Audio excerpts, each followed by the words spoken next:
We go on to our next speaker. Dr. Praveen, would you introduce? Yep, the second half of the dynamic duo, Batman and Robin. So please welcome Rajesh Sinha, who is the treasurer of the AIOS, who is going to be talking to us about managing haze post PRK. Thank you, Dr. Praveen.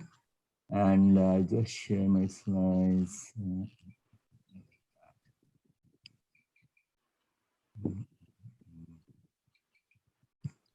Okay.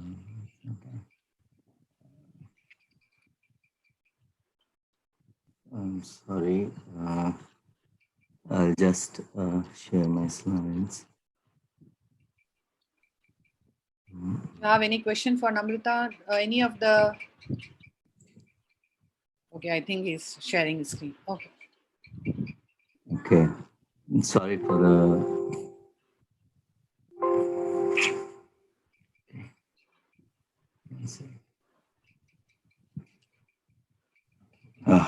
Yeah, a very good evening to all of you. Thank you, Dr. Chitra, for having me here, and some kind words from Dr. Praveen. I'll be talking about corneal haze after surface ablation. There are ample studies in literature which states that there is some risk of haze following PRK. The subepithelial haze is seen in majority of cases. I mean, this is what these studies have shown. After PRK reaching the greatest intensity at 3 to 6 months and then gradually decreases from there. So, but most of the studies have shown, of late, they have shown that most of the haze is, clinically insignificant. And this also includes studies wherein mitomycin C has not been used. But this is one study which states that 1/3 of patients in spite of mitomycin C and ascorbate, they do have some degree of haze, although majority of these are clinically insignificant. But there are some cases wherein you can have a haze like this, which can have a clinical bearing. There are various risk factors like high myopic correction, more than 6 diopters. However, even the lesser corrections up to 3 diopters or 4 diopters, they can also have haze. And there are evidences and case reports in literature. Then higher correction in terms of hyperopia or astigmatism, ablation depth high, again, for the same reason. And a smaller diameter ablation profile, retreatment, previous corneal surgery, and poor ocular surface are some of the risk factors that do cause occurrence of haze. And this haze is basically because of the exaggerated corneal healing response. When there is an epithelial injury, there is a release of inflammatory mediators, and then there's keratocyte apoptosis. These activated keratocytes, they interact with these inflammatory mediators, and then they create myelofibroblast, and these are highly reflective and less transparent, and they cause haze. And basically, it's the epithelial-based membrane that is, the breach of this membrane that has been held responsible because then that can cause interaction between the. It exposes the keratocytes to the inflammatory mediator that is present in tear film. And another issue why higher corrections have higher chance of haze is that there can be some irregularity in higher corrections. You can have some irregularity in the surface, in the treated surface, and that can also lead to haze formation. More apoptosis, more activated keratocytes, more interaction with inflammatory mediators, more haze. There can be 2 types of haze. One is transitory haze, which is transient, which occurs early and then resolves after some time. And sometimes you do have a late onset corneal haze, which starts later, 2 to 5 months after surgery, and can last up to 3 years or so, and even last. A small degree of haze can even last forever. You can quantify haze objectively by confocal microscopy or Scheimpflug densitometry or ASOCT, or subjectively by slit lamp findings, depending upon the clinical details noted behind the haze. Now, this is the confocal microscopic image, which shows the quantification of haze. You can see that this is the deeper endothelial side. These are the keratocytes. These are nerves which have been damaged after PRK. And this is the subepithelial area wherein you can see, highly reflective matrix material, which are myelofibroblast, which gives the idea that this is the amount of haze. As far as management of haze is concerned, prevention is done in the form of use of mitomycin C in most of the PRKs. Now, earlier people used to use mitomycin C in cases of more than correction, when correction was required for more than -3 diopters. But now there's ample evidence that even for less than 3 diopters, there are occurrences of haze. So people do use mitomycin C prophylactically in all the cases of PRK, 0.02% for variable time, but I use it for 30 seconds. This is one study which has shown that, mitomycin treated eyes had minimal haze, whereas the control eyes wherein mitomycin C was not used, haze was quite significant. Similarly, there are some other studies which have shown that use of mitomycin C does prevent occurrence of haze or does prevent the severity of haze.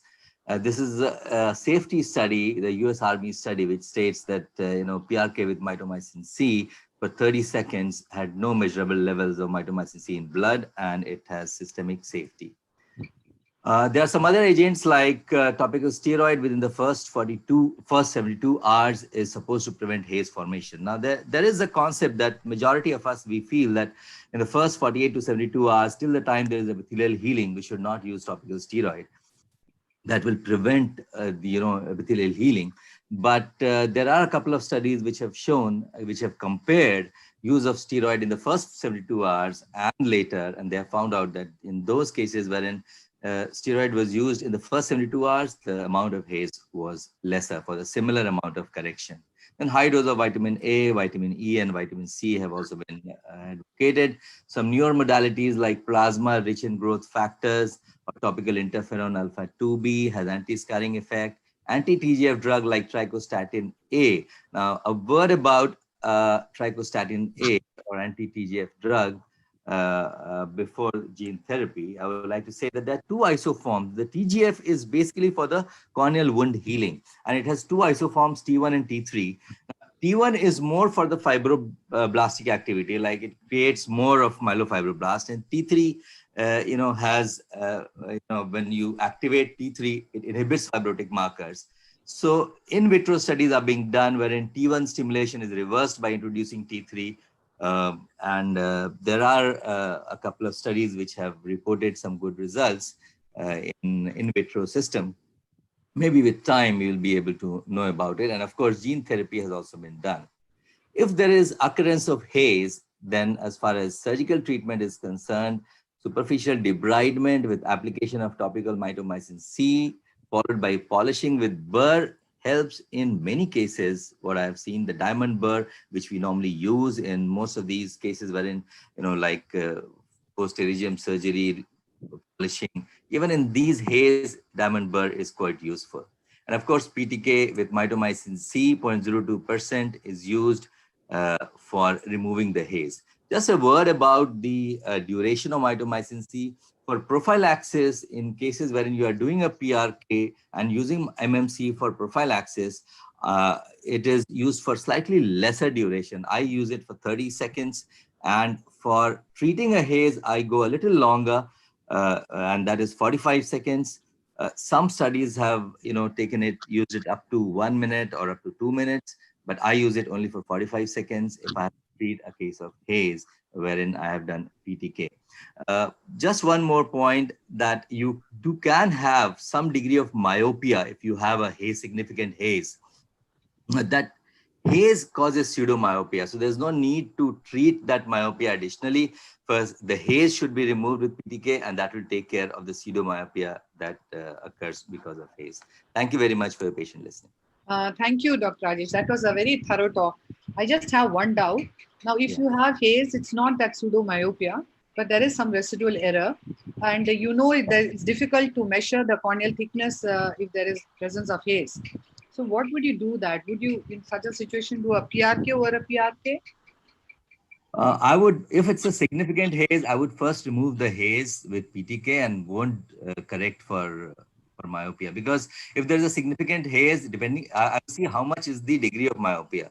If the myopia is just -1 or even up to -1.5, I would just remove the haze and use mitomycin C, 0.02% for 45 seconds, and then see in the post-op period how it behaves. What is the role of sunlight that you see? Yes. This could be very persistent. And Yes. would you have anything for the PRK patients and sunlight? Yes. That's a very relevant question. Yes. Sorry? Exposure to sunlight is also one important cause for haze occurrence. So ultraviolet. Actually, the thing is that there are anecdotal reports. Actually, people have used chilled BSS to reduce the inflammatory activity. People also implicate sunlight because it probably increases the inflammatory activity. But there's no comparative study showing that sunlight does increase haze. I mean, there are reports, but there's no comparative study that sunlight does increase haze in cases of PR. I had a patient who was fine for almost 3 weeks, and then following that, the haze increased phenomenally for the next 3 weeks. Praveen, you've done so many PRKs. What is your take on it? Yes. I think duration of time which Dr. Praveen uses also he uses mitomycin longer. Like I think 10 seconds for every diopter. No, that makes a difference in.